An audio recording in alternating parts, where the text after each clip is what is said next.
अस्सलाम वालेकुम, मेरा नाम मुबश्शिर सईद है और मैं हाइक विज़न की प्रोडक्ट सपोर्ट टीम का पार्ट हूँ। आज हम हाइक विज़न के ओएसडी प्रॉब्लम को सॉल्व करेंगे। आप देख सकते हैं कि हमारी लाइव व्यू स्क्रीन के ऊपर 2 एरर लाइन्स आ रही हैं। इन 2 लाइन्स को रिमूव करने के लिए हमारे पास कुछ स्टेप्स हैं जिनको हम फॉलो करेंगे। सबसे पहले हम डिवाइस का फर्मवेयर चेक करेंगे। सिस्टम में जाकर सिस्टम सेटिंग्स में जाकर हम चेक कर सकते हैं कि डिवाइस का फर्मवेयर वर्जन कौन-सा है। इसके बाद हम हाइक विज़न की वेबसाइट पर जाकर सेम मॉडल का फर्मवेयर चेक कर सकते हैं और ये जान सकते हैं कि हमारी डिवाइस का फर्मवेयर लेटेस्ट है या नहीं। अगर तो डिवाइस का फर्मवेयर लेटेस्ट नहीं है तो हम मेंटेनेंस में जाकर डाउनलोडेड फ़ाइल को एक्सट्रैक्ट करके लोड कर सकते हैं और डिवाइस का फर्मवेयर अपडेट कर सकते हैं।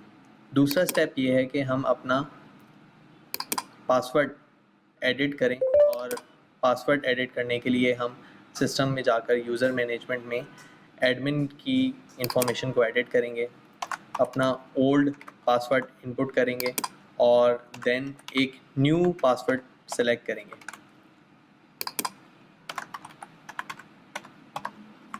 न्यू पासवर्ड सेलेक्ट करते वक्त कुछ बातों का ख्याल रखना है, जैसा कि हम एडमिन का वर्ड यूज़ ना करें, पासवर्ड में 1 2 3 4 यूज़ ना करें और इसके अलावा एक कैपिटल लेटर, एक स्मॉल लेटर, एक स्पेशल कैरेक्टर और एक नंबर वैल्यू हम इसके अंदर इनपुट करें ताकि हमारा पासवर्ड स्ट्रॉन्ग हो।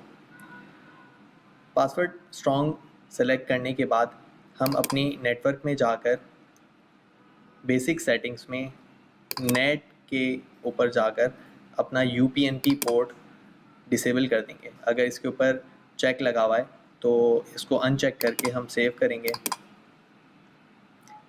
यूपीएनपी पोर्ट डिसेबल करने के बाद हम अपनी इमेज में जाएंगे। इमेज में जाकर हम अपनी ओएसडी सेटिंग्स का टैब खोलेंगे। ओएसडी सेटिंग्स में जाकर हम देखेंगे कि टेक्स्ट ओवरले के अंदर ये 2 लाइंस 1 और 2 सेलेक्ट हुई हैं, तो इनको हम डीसेलेक्ट कर देंगे और सेव कर देंगे। इसको सेव करने के बाद हम दोबारा लाइव व्यू में आएंगे और आप देख सकते हैं कि हमारे पास जो 2 एरर लाइंस थी वो रिमूव हो चुकी हैं।